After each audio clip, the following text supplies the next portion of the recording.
Assalamualaikum warahmatullahi wabarakatuh. Bismillahirrahmanirrahim. Alhamdulillahilladzi anzala ala abdihil kitaba wa lam yaj'al lahu iwaja qayyiman liyundhira ba'san syadidan min ladun wa yubashshiral mu'minin. Asyhadu an la ilaha illallah wa asyhadu anna Muhammadan abduhu wa rasuluhu sallallahu alaihi wasallam wa ala alihi wa ashabihi amma ba'du. Salat adalah amalan yang paling utama di dalam agama kita, Islam. Fa innaha imaduddin. Salat itu tiangnya agama. Salat itu pembeda antara seorang muslim dan seorang kafir. Inna bainana wa bainahumus shalah faman taraka faqad kafar. Maka bisa kita maklumi ketika perintah untuk menunaikan ibadah sholat ini berbeda dengan perintah-perintah yang lain. Kalau syariat-syariat yang lain, aturan-aturan yang lain, cukup Allah memerintahkan malaikat Jibril turun membawa message-nya, pesan dari Allah, disampaikan kepada baginda Nabi Muhammad SAW. Tapi coba kita lihat sholat. Salat tidak cukup seperti itu, tetapi Allah perintahkan malaikat Jibril ditemani siapa?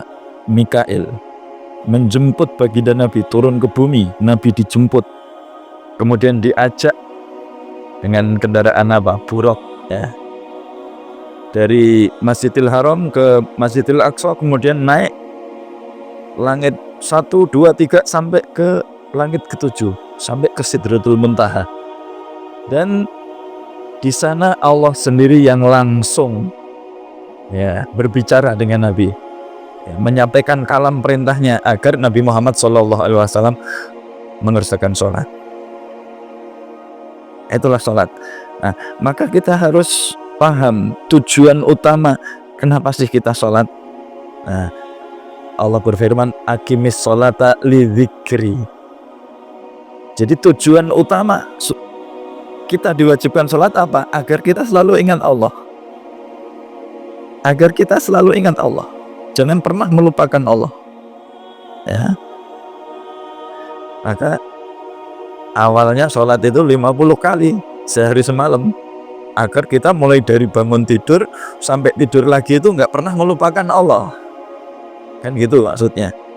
Jadi kalau 24 jam kita tidur umpama 6 jam, 18 dibagi 50, berarti dari bangun tidur sampai tidur lagi itu kita nggak tujuannya begitu utamanya, supaya kita nggak melupakan Allah walaupun sejenak, asli, ya. Nah, namun karena keterbatasan kemampuan kita, Allah juga maklum, akhirnya berkali-kali atas saran Nabi Musa itu, Nabi Muhammad minta keringanan sehingga sehari semalam hanya 5 waktu.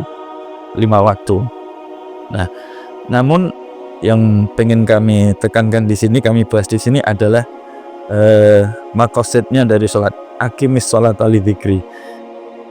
Jadi sebetulnya tujuan utamanya agar kita tidak melupakan Allah dari bangun tidur sampai tidur lagi. Kenapa? Karena kita ini makhluk yang lemah. Manusia ini makhluk yang lemah, sangat-sangat lemah. Wa khuliqal insanu dha'ifan. Maka kita akan selalu butuh pertolongan Allah, butuh kasih sayang Allah, butuh segala macam dari Allah. Dari kita bangun tidur sampai kita tidur lagi, maka kita nggak boleh lupa Allah. Alhamdulillah, sebagai ganti dari sholat yang 50 itu, baginda Rasulullah SAW juga telah mencontohkan kepada kita bagaimana caranya kita untuk selalu ingat kepada Allah. Nah, di luar sholat ya, dengan bacaan-bacaan doa-doa harian, ya, itu usaha atau amalan untuk kita selalu ingat kepada Allah. Bangun tidur ingat Allah, baca doanya, alhamdulillahilladzi ahyana ba'dama amatana wa ilaihin nusyur. Bangun tidur bisa terus mandi, masuk kamar mandi, masuk WC, doanya jangan lupa ingat Allah terus. Allahumma inni a'udzubika minal khubusi wal khaba'is, kemudian keluar dari WC, ghufranak yang pendek, yang panjang, alhamdulillahilladzi ataba anil adza wa afani, ya. Kemudian berpakaian, mau berpakaian gak ada hadis spesifiknya, pakai hadis yang umum. Apapun aktivitas kita diawali dengan bismillah. Selesai berpakaian baca doa, alhamdulillahilladzi kasani hadza sauba wa razaqani, dan seterusnya. Kemudian pergi ke masjid untuk sholat subuh, keluar rumah ingat Allah, bismillahi tawakkaltu ala Allah, dan seterusnya. Mau masuk masjid ingat Allah, bismillahi wassalamu ala rasulillah. Jadi ala kulli ahyanihi, ya, wa ahwalihi, keadaan, tingkah, perbuatan kita selalu kita ingat Allah. Secara umum hadisnya mengatakan diawali bismillah, diakhiri alhamdulillah. Jadi walaupun sholatnya dari 50 menjadi 5, tetapi tujuan pokoknya sholat yang 50 yaitu agar kita senantiasa ingat Allah itu tidak lepas. Maka kita berusaha merutinkan doa-doa harian itu, ya. Setiap penutup khutbah Jumat itu selalu wala dzikrullahi akbar. Jadi kalau kita bisa ingat Allah, maka Allah akan selalu mengingat kita, dan ingat Allah membalasnya pada kita jauh lebih besar daripada ingat kita pada Allah.